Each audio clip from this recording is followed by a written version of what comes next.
Bible chang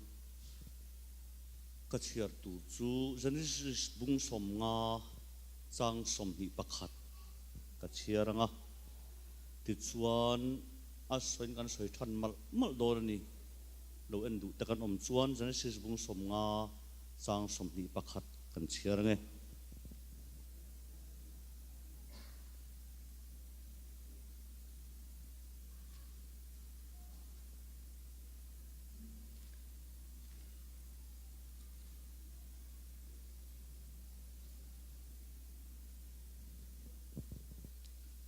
chu ti chuan hlau su nang ma ni le in fanau te nen ka chom ze lang chowa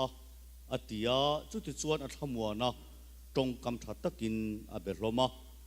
chu ti chuan a thamwana tong kam tha takin a berloma lal para thu kan chiar te a tharin kan zatan man min som sak theu ro se tukina khan abrama pathian isaka pathian jakob pathian kan pathian alo ni reng dan kan soi to a ti chuan zanin hian jakob pathian bi ka kan pathian ani chun zom zel dan Genesis kan ti laya iswa mel hlira lo kha ve dan tuthlung lui kan ti hun laya tuthlung thar hlim thla ve kalo ni dan te ama pathian vek rin chan chung soi kan tum don ani jakob chu anu puma au nen ai swala ai swal te mang ang lovin ai swala nu abuaya lalpan na tong chaya lalpan nol anom le thana nom thu alo thila au pa zok da ro pang zok rong abolang tin jakob lo thanga e sawa lo nola jakob hi tling turin apiang lawa tling to in apianga atlin na khana du than na tel lo athil ti tel lo athang tu khian khovel dan kalin na tho wangani khovel chuan kan thil than tur lam kan endika kan nol tur ai thazok kan thanga tha kan ti zok mangin chezok kan nol ani nga ya pathian chuan nu puma in sual jakob pa thanga e sawa nol hi jakob patlin na na jakob pathil ti en atum lowa adu thana en atum lowa adu tu wang ani lowa atlan tu wang an hek lo a khoi tu pathian wang ani zoke pathian ro pu ro se keile nang min than na na kan thin angak lowa min kheng bet sau sawa thole i suwa min lo thang ta a kan thin nan i suwa amanga ke ni atlinga kan tang ve thung ani jakob pani lo ma la a pathian kha i pathian ani e pathian ro pu ro se an lo pianga e sawa chu mul thur mai sen tur mai na pianga alo selia na pasal tha sa pel mi ani a jakob palo piang chu mi mul ma mani a mi zoi oi ani a in om mi ani isakan sakisa ngai na hle a nol to an apa du zong hlo thing thin ani e sawan sakhi hon fowa ma se nol to ani abang lowa mi tu point lang theila ma pathian du zong ti thin ma se i suwa anai chon lo chon nol to fel takani tani mi tlo le ma se pa du zong ti theilo hlo cham fo ma se krista atlin tat chuan tling to tlo takani ve thunge pathian ro pu ro se khoi na ani ti chuan apa thi alo na ya ami ta thim nu khan mal so pe ka tuma thalle thalbom la la rambap chuak te le sakhi iron ka panga tui takin ron siam na kalo yang mal ka som don chane ti a fa u yan thlung lui en tir ti kan thiat ngai ka ringa ka du bok thlung lui a khan lal pan ami te mal som lo ani lawa an ti ra a zel mal som ani kluto ma ni se mi hing thazar lal para phut tat ani chutia ramwa ka kalwang wang lai chuan hemia lo zakopa hetu anei saka rebekina panta a thlung lui fa ten pathian mal sobna don tuma ama thlin tuma an be fat fat lai khan thlung tharfa tur ten na isu local ta chat mai pathian ro puro se rebekin zakopa apong pan lo apasal thin lung hiat sakani isu ko vera local apong local lo paril ru hiani ti kan hengai turani ka fa pa ipai ni umal sope ka tuma kel rual zinga kala kel no pani valaro tui takin kalo sia manga ipa ma keng lang mal som dong nang che zakopan apian ke da hechua ka kanu kapa chu mi ta thim sia min dap mai theisin min dap vai chon mal som dong lon an chia ka dong da nge atia kar soi top tek i suan chan chin tha hil ngot ma se min tho sak lo chon pa ma ding tak lo zia kan nei thowe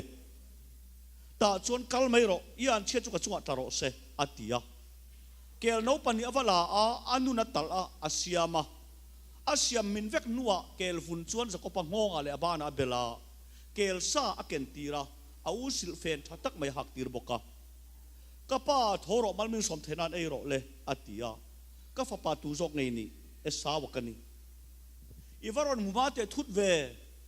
kar soi top mai tiang tho sakeng na chu kan tling mai sel song ani hi pathiaro buro se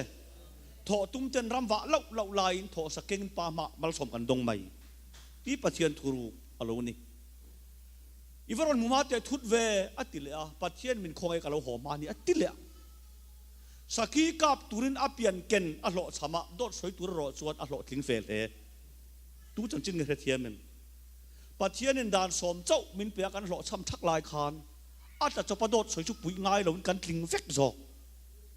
zan hen so ko pite so ko patte kan ni vek an ron na nai te kalo yang chu tia ai fai para khoi mo kalo dek ve lang che atia a lo ber khani atan le ngam to si lawa alo ban du a ka du em mai chu kel vun anu na bel na lai tak abana alo deka kel chuan a thi sak phota mitling tura thin lo na zon a hlia khu le ang hian isua chuan kan adama chanchin ti pui phota a thole nunin pa ma min hlia khu ta pathiaro buro se akut adek kher kherani anu tho sak dalaya isakana de ka mundang de ka tum to lo war pa hola ka soya akut de zo khan khoi moi pum ti se poidon mange ka ti kamha le kha tiam thu pa ka ding zok maya ani rengalal pa fakra ro se tingatani isua lo hian min en sara sikan khat pokan tur me alawang isua min en tlatawang kan tling ani mai zok zok pathiaro buro se khoi pomin or fop te atile a ava fop du a han fota ka chut in ban ai nai lo tul to si a e sawa kor thatak mai anu na hak tirim khanam tlata sakap ngai der si lo kha kap reng rem nam tlat o ka fa pari milal pamal somram rim angani a o a zakopa ani na a ataka ro chen e sawani ipian zia chon adama ilan ni renga ma se thole isu alal pan fela pom che pathiaro buro se pathian tu ni mala som mia maya akal nil mai khang lai vera cham kha thalo we tian yang ifem krista kan thlin na ti khiat to chon pathian lama kal mai kan hani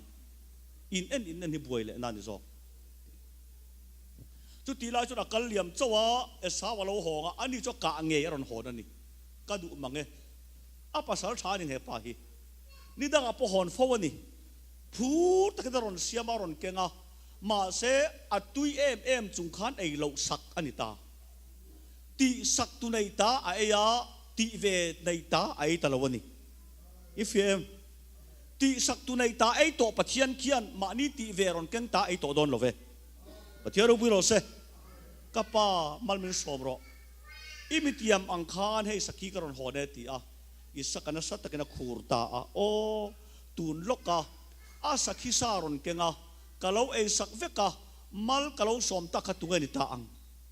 akel sa tilo a sakhi saron kenga tinga tani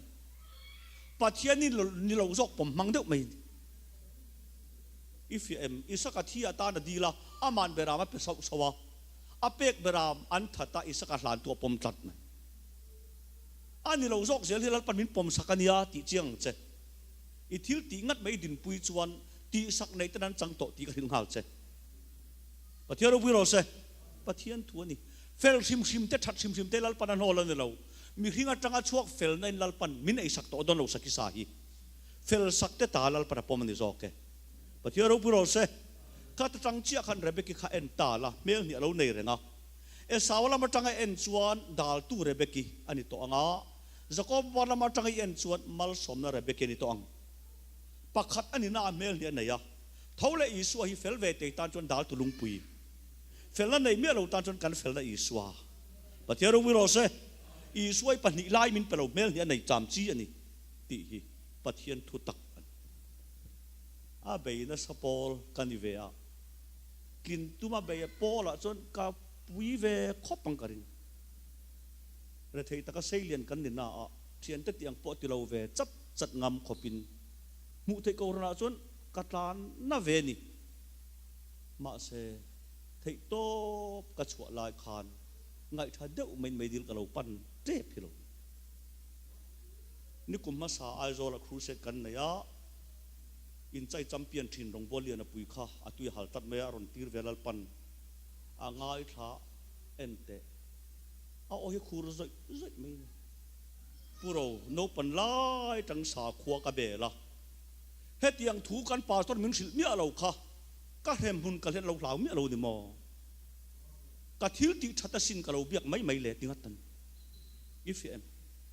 a mi tu nam zoi mai mi chak ania boxing a po notice a cham boka mizorama in chaya cham boka alar te lul len het yang reng kan ru ala lom ngai long enga tia kan pastor khan hei min sil lo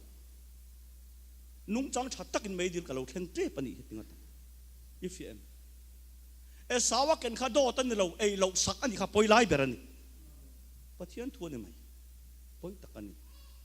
chuta chuan e sawa thina ur ma kapa hi thi anai boka athi ma lo chulung oi angin ko manga kapa thi vele ai nin lo lai tin zakop pai ka that don ani atia chu zakop khan lo hele pek lo ani zakop pai atang ma ta na fel view na le la ba chan tro de mai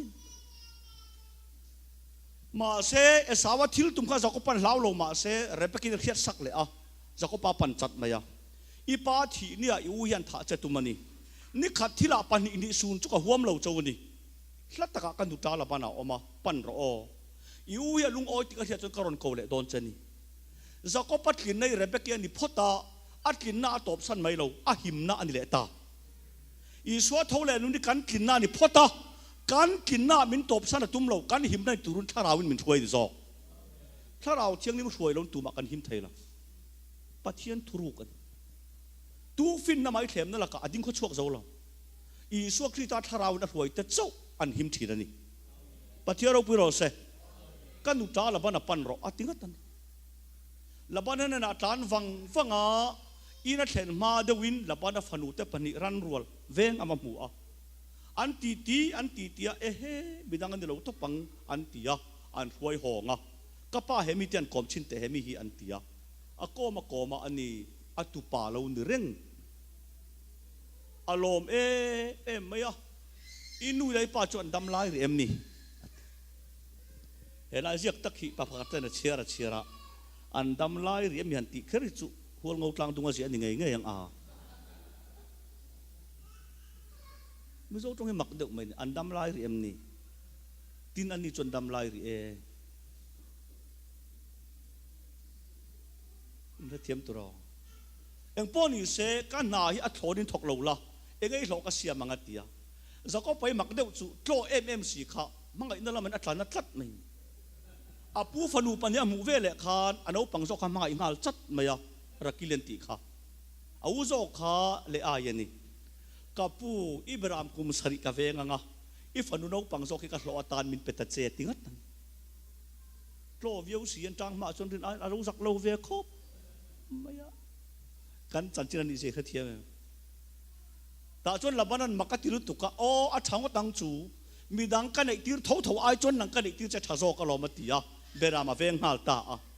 bible changa mak em ril tak sia ka ta ka chu kum sari chu rei lo te na ta atiani enga nge kum sari kha khiat le ro le kan ti chuan rakili lo nan chuan kum sari kha rei ti phal lo de zok te mangai nan kong ro sui ti lo mo kan chen pan tu na kan nui ka ngai zon lai tak chuan an tu la lam khuang te mi lam khuang ain moi ka ti zok dai mak dek mai lo ni o me mangai na hi mi lam khuang ain nal ka ti tlap kum sari avenga hreomati mia lo ti nani ring tu ten pathian minga hreoman tuar hi an thor serwang ani lo an ma ni pathian khoinan a chen chil tat wang ani zo pathian ro pui ro se hei pathian thu ni reng alom ave nguta kum sari zan alo ting tata a labana sual je hi en lai na hlo pe du mia zan thi mang ha tira zako palawa chuan kati velam kati zo to iti velam iti ve ngai te tlat mai ti chuan nu pui to lo nga khur maya khuwa thim ta ti vele le ai hava pe a zako pahian le ai kha arakili chai mia mai chuak zo lo Manipura ka soya putar pakhathian I thu soi ka oi thin te lu len he chu oi har ka ti ma o enga ange katia zan khatil tu anu puya hai tlati karing lai thei lawani enga rin lo khuwa thimatia lom katia khuwa thim ma se awa tal rang lawami nge le ai ka tong du mia lo nge khalam ka bible lo ziak der bok si lo ka dang der ma se lal pan min puita a kapu a ti viau su ani chuan lal tin chit ngai zan thima anu puya haya nang le ke ero chuan MABA zir thei chungin kan nu pui tak tur isu kan hai fawani ani lo zo kan that nazar kan lu oi pui tlat na isu min dal tir tu ni ta a khowar tharau thianglim khowarin min chun chawin atak kan chang thei zako pa khowar na chun ma lo sa tei ve tlat pa phing pui poi thu tak an khiat tlat lo chuan e ani lo zo an pom ve tlat ania an fel an pom lung oya an thana an pom lung oya mei dil then thak khopin an tan kho thim thei ni tharau thiang limin an chung la en a pe ka eng ma lung oi pui tlak ka lo nei lo ten siat vele lung oi pui tur I suan lam thiam chau khuaron wara atui ta lo ni chu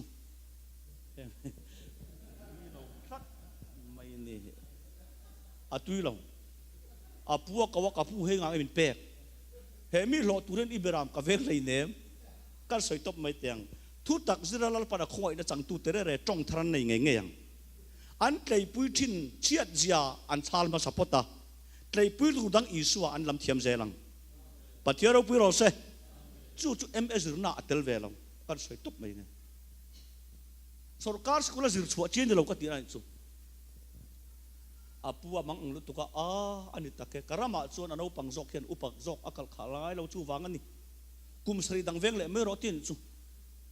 an poison hi kum som palia thang don tan ma se la banan za ngai na tira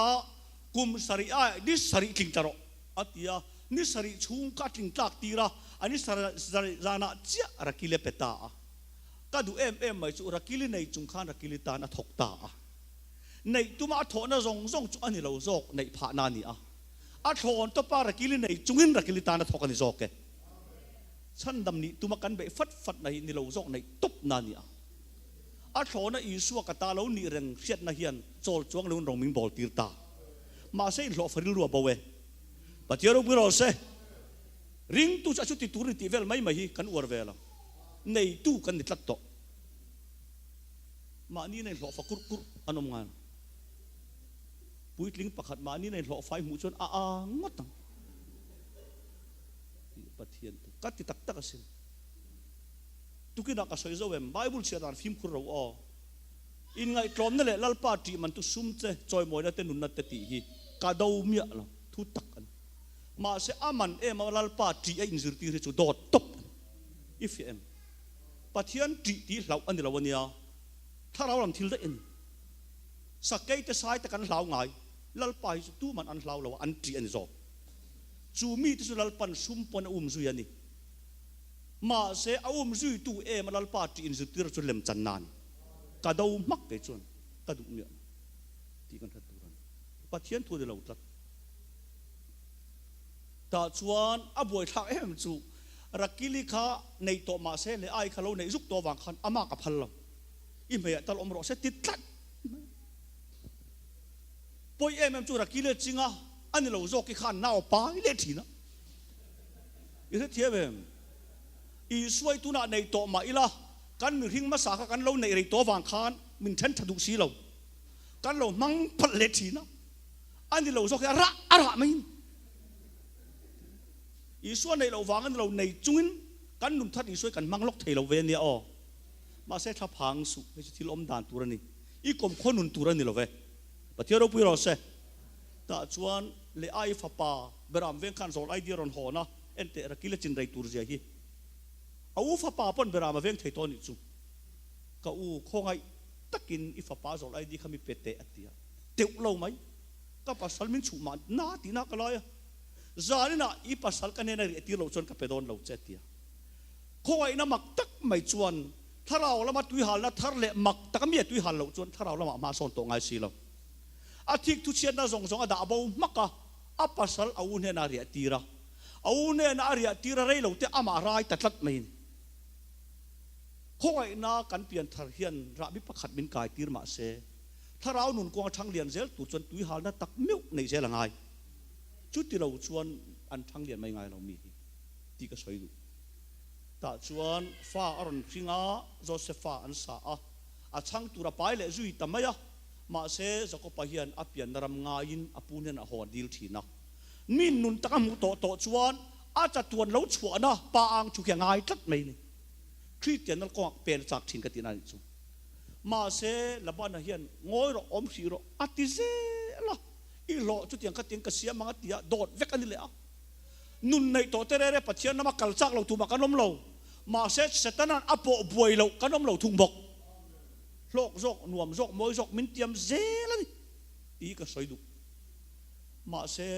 zakopa ai ngai tu hara heti renga ka pu o ka ngai chan chon ka chuak to don lo tia khia a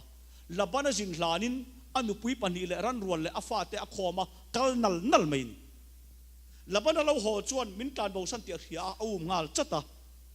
ka soi kham thailo pakhat chu kal kong laka labana hilal pana jil tani kho pakataria ka he mi phadon ani I khoi vai choni chak lawang phak aphala a khoi aphal silaw nun nei tu te setan an phak lo kan om lo ma se min khoi ero chalal pada phal ngai lawang pathiaro buro se setan phak lo khopin thiang lim tum su ikal sol dai mayang ti pathian thuan khem phak lo ring tuom thela khem tlak lo ni lo om ber zo pathian thu ni top ta chona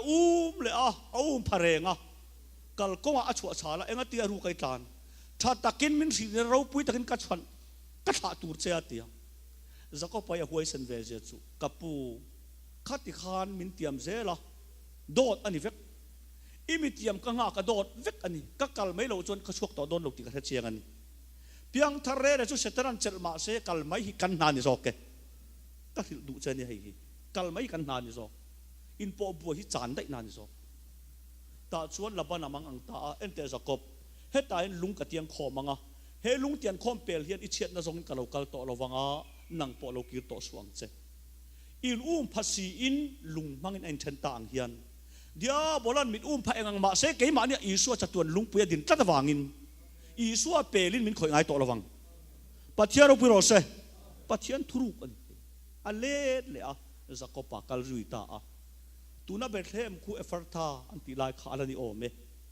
khumi khu alang tian ti khan rakilin naw ve tawak maya Josepha chang tur kha kong laka apianga na ti em chungin rakilin am hinga saksaka benonia ka sa atia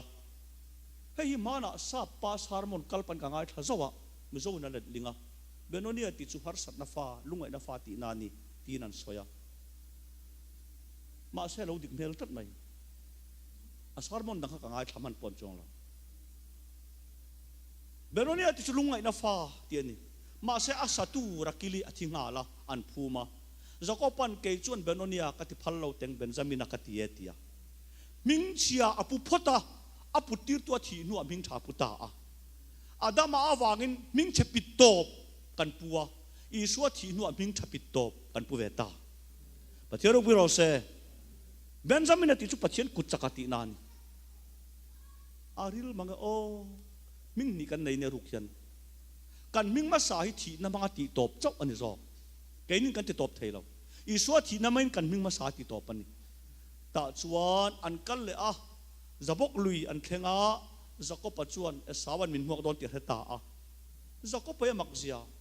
ran rual le thil dang song akai tir vek khang ho kha alo khoi di pon ka himma na ati ngen don he pai mak tak chu ni ma se azana khan Jacob chu buan tuan ya mi na buan na amar chu buan tu khan lo ne lo ti Bible chuan tun ma khalo chia dana chu Jacob na ne lo mo khalo ti ani lo na salutu buan tu khan lo ne lo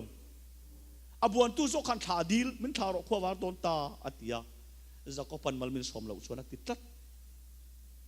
ai ka ma mal som na em tlat chi kan lo om reng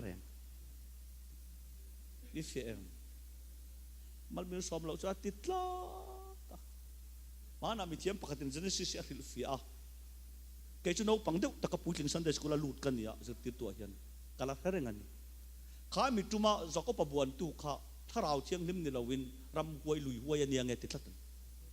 kho enga hlau emai tia ente ati tak nia MT chiwalani aliam dai to mual tu na chon mak takan ka soi du tak chu lalpai da buana zakopai lo chak kher mai mana chon zakopa chak zia ka fia tu na chon keipo buan ne har tak kalo ni reng mai pathian thun min buan a talpu thiam tak chon lam siam thiam ka lo ni renga ti pel ngai khopin ka lo chake pathian ro biro se ti chiat rap ngai khopin kan chakania ati chiat rap lo chon mal po som lem si lo wa milu zo lu tuk lal pan thara wa mal som chiam ngai lo ti ra fia mai ta chuan ane ta ngang lo se chon amal pui ru chuk to a khoi pel ta a rup patia tu na chon zakopa ni lowin Israel ti tong che patia ro pui ro se Adam chuwin ngai o to lo tinga tani mi zo tong e makitiam Adam chuwin Adam to lo ni li ni thuma ta na chak lo wa lal pan min siam lo dam chuwa tan chak lo tu ni min siam ani chak lo te chau lal pa an mo thiam sia ei pathian tun tu na pe chon kan khu se tan ka cha du cha sin chak lo na tang ne lal pa email ria ta thei lo na tangin chak lo na tang email ria chon pui tu angin ala mi hoyanga thei lo din munai din chon ti sak tu tur lal pa yaw to ang pathian ro pu ro se mi zo tong ani na a ai nai le ai ang mi lo ania thu thlung tarian kan chak lo nge a soi kan thei lo ti ching che ai nang lo ren ren che tak oma chelei le der om bok ai nang lo sim sim ta chua zakopa chu abai ta a tan che ta tul wang lai takin lal pan tan che thei lo a siam ani chu pathian ni khol ve takan tan chaka tul lai takan tan thei lo siam tat ma se ami la uber e sawa lunga ti oi tat mai le ama thing thia ka u khongai takin dan rual karon tir ho jong khan nei ro I meri pathian mel muangin ka huani atia e sawan e ke pon ka nga velom kanau eng mai laka mamok ka nei lo ho kan panin kal du na atia zakopa tong moi chu ka u ni khat chau poi ruala ka kalve chuan ran rual le no pang hian an thi pui don sin ke mai tin mai laka mi khoi te wang hen I ruala kal thei ka ni lo ti nan chu kan soi de do tange pian thar to nu hen kan thu to kan om hen ke ma ni nuam ti mai la min mutu ta tan kluk na kan tling thei ania phim kurang che phim kur oi hi ke asu in mai ti re su ke le khaden mai ti su mai ti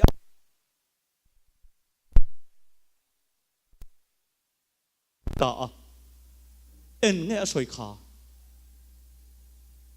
ani chuan ke ka kalange ka ban due o man deuh khan tlerol pakhat tin bai tin min phura atlan par ka kongsira ding thuta enga tingai zuna chhuak mi ka tia nilo kapuro mi china kongsira le khadeng khai muem o mu e ka tia ka pian tharna pani kha ati ami tue tlan chu na ti le me ka te rol khan voi khat ma thu soi ka ngai tha to lawang ti mak mai zakopa hian au kia kalatlina ami huai te wangin ngam lo ang khan nang man poi salo ma la ipian thar puite tan ana thenia ti ka cha du poi deuh mai ta chuan zakopa chu apian naram a thleng ta a amak khop mai rakili la ka fa te kha adwat big tat mai ka mai tak rakili fa te ti deuh zel ti chuan nu pui dang la ka fa zong kha ran rual veng ram nu e tira Josepha pai cho tarlam fa ni aduat le a rang chei kormoi hak tira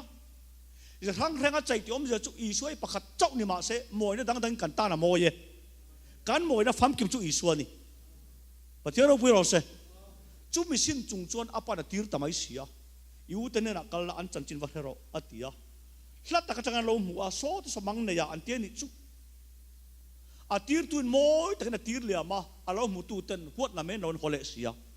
mang ne ya lo theng ro se amu mang cho dik nge dik lo kan chiang chuan tinga tani ama ro chu ka thamon na em chu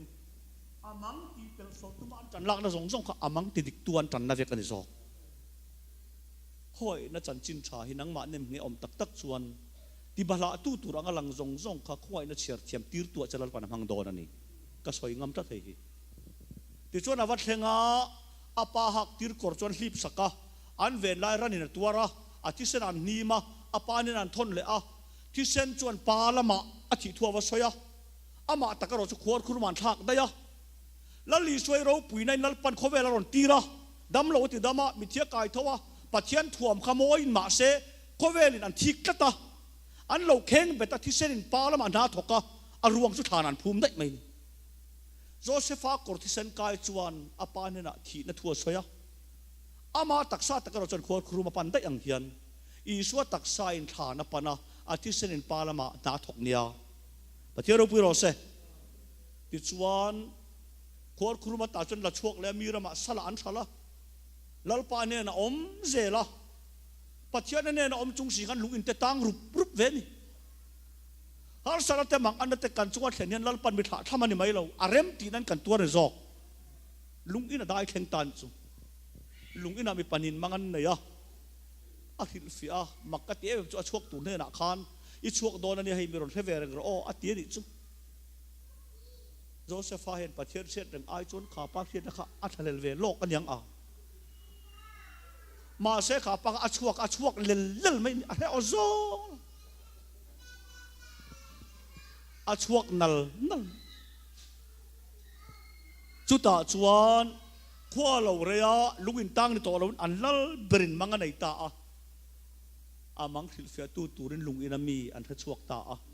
อันว่าสิลฟิอามักกะเตี้ยเป็นจูลุงอินตังชวกสีค่ะแล้วชุดแข่งชุดตบโปรโมชั่นกายส่วนอัจฉริเบอร์อมมังเง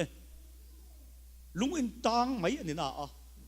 อาฮิลฟิอาดทูรบไปตะกวางคันแล้วชุดแข่งกันชุดตีระไอตูตินเร่อะขอละมวยกะเตี้ยเป็นจูจักโจเซฟาดไอตูตินเร่อะขอลายขานอาปาเตระมันจามจัดไหมพอประจานบ่ว่าจนอาจารย์มาละอาจารย์บ่ว่าละมาจามาอาปาละมาหูสาจามนั่นอินอาปาเนี่ยลุดเลยโจเซฟาเนี่ยนะจนอันมิฮาละอาหูสาอาหารตัวจามชัดตาจามน้ำมังบกินอันลุดเลยโดนตาปัจเจียนเราไปรอเสปัจเจียนชัดนะฮีตุยฮัลเราเลยริลจามเราอันเต็มเราเนี่ยไหมชัดวางเต็มอันนี้เราริลจามวางจันอันนี้โอเคปัจเจียนเราไปรอเสปัจเจียนทุรุกันตาจนสกปรกฟาดตัวมาหน้าตาขับปุยสากเราโคลเวตงายะตัวนังหุ่นอาเฮียนจังกายโดนนี่ไอ้กุบตารามินไอ้ตัวอมเตียนสวยกระเทียนนี่เลยตัวนั้นกัลเตอุอัติยาอันกัลเทียที่โจเซฟามันวัดดิงาโจเซฟาดเราเทียงเอ็มเสียก็อ้อยไทยเรารำรวกอาซาวมาขัดตัวเรากัลนี่ติโรอัติยาขอนบอลเห็นนักขันโจเซฟาฟินใจขนาดตรงอินเทียมเราจัดบอกอันนี้ใครสวยริดอมตุ่มลุตุกนั่นละมากันไว้มีประกาศฟ้ากันนี่ตูไปเนี่ยอาฟ้าส่งขัดตัวตีร์ไงอันติเวลโจเซฟานอันนี้เล่นกิมเวกโมกันกิมลงกันคลุมเบอร์จุกปานเนี่ยนะออกมาจุมีจุงมีจุอาทิตย์โตโจเซฟานที่ถูกโจเซฟานว่าหิลอันนี้โอ้ยเราเวงตั้งจุมีจุงมีจะบอกเราต่ออันนี้อันตีกันสวยต้นตัวตะเกียบปัทยันอังสุงตาตูมาให้อันเจ็บตักเทระวังถูรุกเทเรากันเรานิเวกตีเรียงเสจุดนี้ชวนอินทุสวยอินดินองเงอมเรากระเทียดเทน่าตีอันอูนาวปะกตามันลุยเชียงอาคุงอินเรากันเลยหุ่นชวนอินกลุ่มเบอร์ช่วยเราจนเรากันต่อสวงจูอินกลุ่มเบอร์เตลเราตีกระเทียดจนเหป้าพออินมุตโตระวังการเมื่อพนมุตโตระวังอันกัลตาอันเลยนะตังกาซงข้าอันนี้ป่าทุนเล็ดเลยกัลก็ว่ารันโจเปกันตุมอันปดหงอันนี้ตังกาเรากิมเล็ดเดียมากันสวยตบไม่เตียงโจเซฟานคุยนั้นตังกาอเปกีระคุยนั่นเทเราเต้นอันสาวจัดไม่อีนั่นเทียบวันนี้พอปัจเจียนคุยในกัลสวลโดนง่ายจัดอันอมันท่านก็จนมินกัลสวลตีเรียนจัดอีเป็นยังไงอันเปอีเปกเสียงอะไรตาอมก็เปเราไม่ติดรัสซีอันเรียกงำเราดิจูอันจลปุยงำเราคงไอในตำตักชวนอันกัลเลยควรแข่งอันลิมตะกินป้าอันกัลเลยตัวฟ้าตัวเจ้าตัวโดนตีฟ้าเต้นจูรำเล่าจุกป้าดิลชุดลุตุกอุณาวังสังเงินนี่มินติเวลเบนจามินเต้นเราจนเรากัลตัวสุมินตีจักป้าที่ดูลุตุก enga nge naw ne chu soi kher kher Joseph la thi to kan soi top mai nge thi in aringa Joseph a chom ve thung ani chu mi thinga tanga chuak rin nei thiam em a san tlai lo ti thiam em a tak tlai lo je thiam em an ei le a zo do tak yal ti khan fa to kal le ro ti le a Reubenan kapa kan tumma sat po khan Benjamin kan thoi phalla kan lo le le hial to tura le atia ka soi kham thelo tram na hian ani kan ui ber po ui thelo min siam thin tharau rila tram tak tak chuan min huang min dawang ti kan don phato la evan than zualan zan thim kan hau ti mai ta chu a kwa zut lo mai lom kan kwai zut sela kan tan wang mai zan thim mai chot ek selom kan lo hlau zo ka ti ile tiam tro an tam tata Benjamin khapong ui thein lo mi tharau lam tui hal le tram na nei tak tak chuan min huang min ngai ne pang thu tak min ti palang ti mai hi om je nei phalowe chuan lam kan langa viau chon kan tram tok lo ti mai ro ani tak kan ya ta chuan Reuben thu soi chu apa na ngai chang ta a kapa kalau kirpui le lo ni ngat chuan ka fa pa ten tu ro se ti ta hial ta a Jacoban aliam tirta lo mi thate Benonia ti chu lungai na fa ti na ni lungai na thu kal tlang te chawin pathian thamun nan chang nia ma ni nun lungai thak zia ma ni nun chiat zia ma ni ui ber po chan kho patui hal ten khoi nan chang chau zel Benjamin a huai ta a alo kir le lo ti ka siat ni chuan thana ka lu tok hi lungai in liam tir do na ni ati makan ta chu vakal le a lalber ente kan ni pa khan poisa lo om ve kan ni chu an ti vela an khon bol la khan a ka pe chau lom lal pa da khoi chau a pe chau ri chu a ti vela ka du em mai ni ma se Josepha amit tuet la a an thalla ya khor khuruma amel khalo pu to lo ni i thiam tu ro tun ma an vua ka anti lunga isu khalal thu thlenga thu to sia tam tak chon an hai to do na ni pathian ro pu ro se pathian thuan an hai tlat to ni kana an tong in ti thiam lo tlat sia tong le tu ruwa ya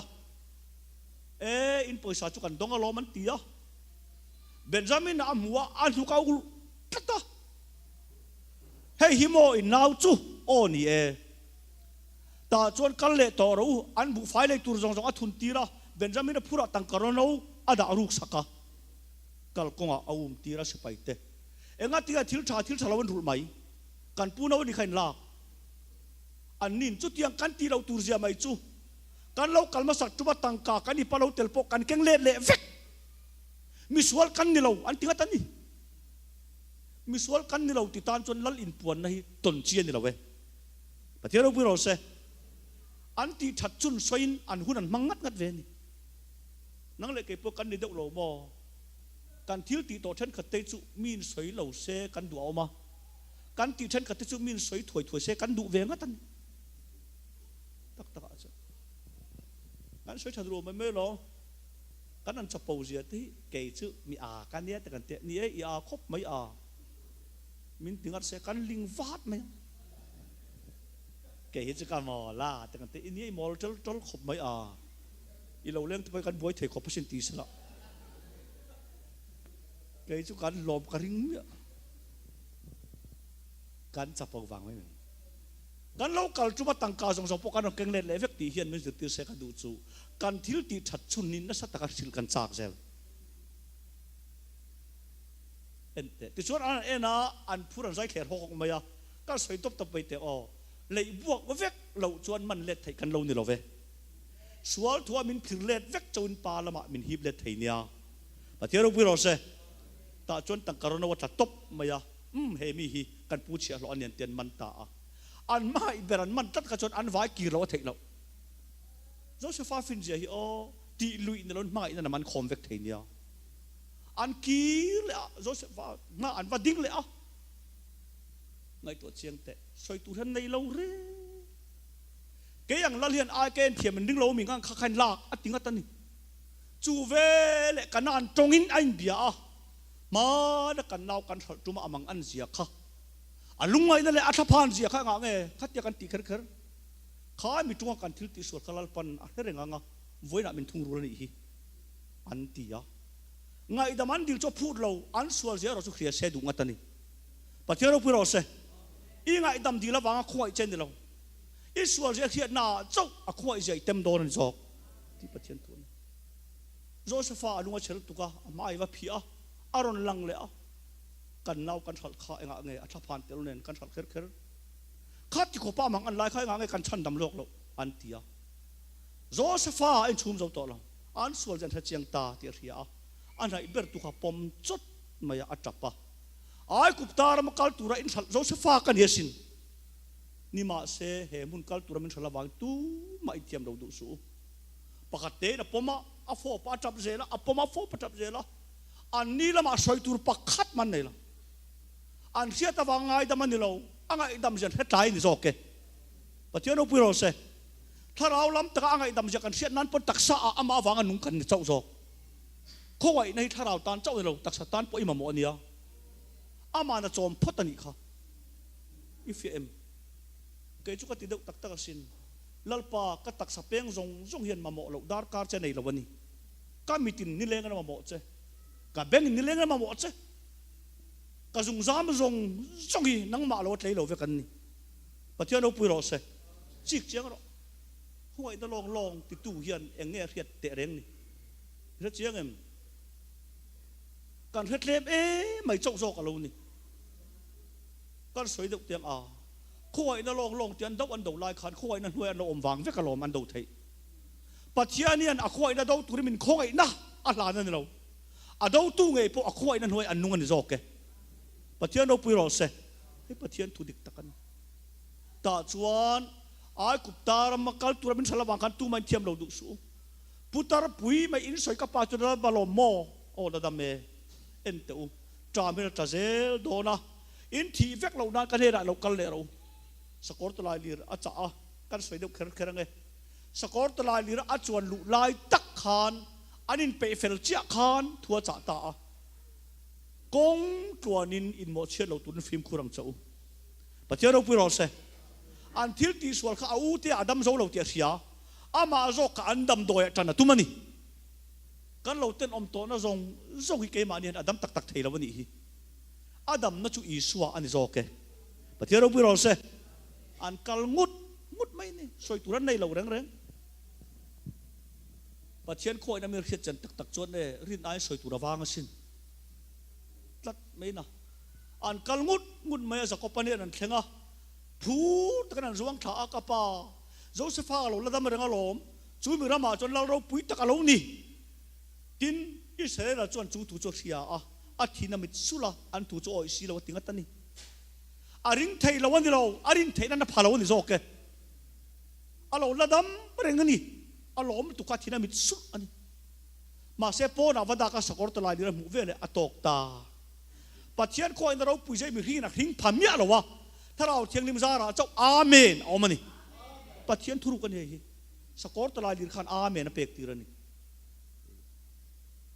ai ni lo zong in soi lo ta ila min ngai thar tham ula betrian thurin chone te tinga tani pa le fa pa ta tharau thiang lim lo chuak chuan mi ten sol zelan chung pik ja hiat tira an ru ti varin an du na ti thara iso chulal le chamdam to pom turina puya chandam chang to siama an ma ne fel ra tin renga chua sak thin pathian ro pui ro se pian thara tak pu tharau ra ve kan pian tharu cho kan ti ve thei ti po betrian thurin chuan nol bap an ma ne fel ra tin renga chua sak thin pathian ro pui ro se pathian thuan zakopan sakor talai na mu chia khan atharawa cholta o ka fa pa chu lo la dam reng mo ka thi man ka mu do na ne ti a toy zo kan soi do na nga sakor talai li ra bok ain vom lut le Joseph hanen an pan puya tharau thiang lim tel lo chuan pathian thui amen kan ti thei lo tharau thiang lim chaun amen min pek ti ra kan chur ra ama cheng thunga ron tir tu lam min pan pui me kan ni zo pathian ro pi ro se tharau thiang lim chuan pathian nen ba ka hroi don lo che sakor to lai lir chuan Joseph ne ra bok akir pui le ni kha Joseph ne ran thleng ta lim takin chon aya Joseph fin je chu faro local don ni eng thok mi ngen ni ron ti don ni ran kan vul ti tat do o tia faro local eng thok mi ngen ni aron tia ran kan vul thin ran vulmi chu ai kupta bi tan chen pui thelo van gosen ada a gosen chu ai kupta ram leilung that na ber lo ni le a Joseph lal na rama an chenga in khatan la cheng tang lo ang hian Krita lal na rama lal pan min da to a atakin van kan la kai lo chaw ani zo pathiaro pu ro se ta chuan faruan zakopane na kumeng tingai ni to atia kum zale som thu pati mai lo hi kadil rom min e mai ka khwal jin kum chu kum zale som thum ani to a min tha tu ten khwalan jin lai an jin kum ka chen lowa ka re thei le bok khwal jin dik takin khovelan chamila e cham dan tok kan thiam karin tat ani hole tu reng reng khwal jin na azong so cham ngai lam pathiaro pu ro se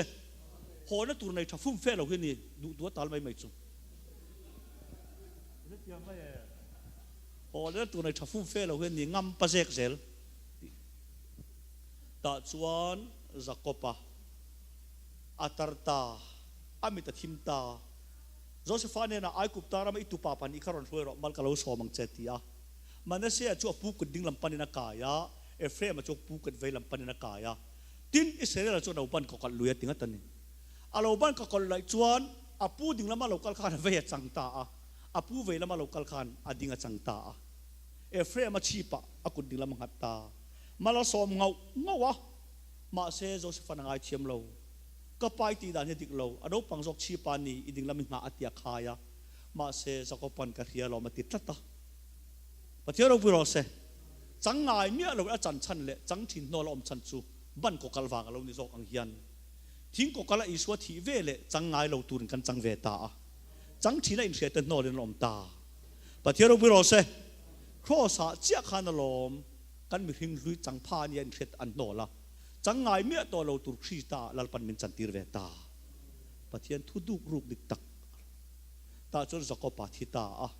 zakopa thi chon Josephain ruang toi lo na noya re taka suna ma se alal ina hon san lo thei si lawa au tan thapang le ani ente mi ring kan mak zia palain tir tok mai Josephain na vakalla ipa dam la khan i unaw te ron ngai dam chun zom zel ro ati chakha min la ngai dam zel thengem anti vatiro anti mi om le kha kai daman dil top ka soi tu bhre chem tu ro nang ma le mi en chuan in tharung le nge yang i tha phang le a ngai dam na i thon me yang ma se Josephane na vathenga palai khan engei du lo tia yu ten thu min cha ni i pa dam lai khan ron ngai dam chun zom zel ro ati chasia min la ngai dam zel thengem anti patiro min tia Josepha tap chiam mai a tap roi maya va hoi vek roข้าปลายเตละขันอัลอมตกเชี่ยขัดหัวหอนเวนี่อันนี้เรางักทับไม่อะเอ็นเตียเราตีเจอันเตียอินมิทุจากัสโซยาอัดจับเจียมไหมรอนช่วยเวกเรามินตียติตาก็ดูไหมปัจเจียนถูกไปอัลอมตกก็สิเราอมันเนี่ยอินเตียเบมอัลอมไล่ตะกัดโตเพียรอมจัดตันปะปะกัดตินของกันเกลพวกงะกัดจันจินเราเสร็จอันเด็กจุดไหมอัตลานะไอ้นกหลุมตา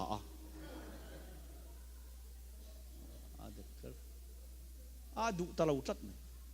ตูนกับตาทักอันเกลเลยอันเด็กเลยนังโพสต์ถึงจนทีเวรอินกหลุมตัวทุเปกอันนี้ตาเริงอดก็ดูเราไว้ถุมนักกับตาทักที่อันกิเลสอีติตุสุติถวยรอสวยเดียวเตียงอาจารย์นี่เอ็นเตปะเทียนถูกง่ายทานิชวนอาจีนช่วยกันง่ายทำพรำรออาวันด้วยตกินปะเทียนถูกง่ายทักเทียนเนี่ยอาหลักโลโต้เจ้าง่ายถ่ายเสร็จนั้นอาเบยุยดูบีกันสวยเตียงมันรวมมั่งดูบีกันเนี่ยอันเราจัดไม่นี่ก็อิมิจ่าข้าสวยจับเชี่ยไม่ว่าสวยเวกเรามินเตียข้าขันนี่ไม่มาเส้นกันเรางามสีเราอันวักกันละก็ดูไหมอันทิ้งที่สับปะJosephine mana amu mangkar chuak ta ni pathian ro ro se abu phal dang che bai lo bu kar chuak ta chuta pathian mi te mak je chu khati su pathian ayo kan rei nem nang ni chon ka chuwa thil thalo tak in lo ti to ni ma se voin ang le tu nanga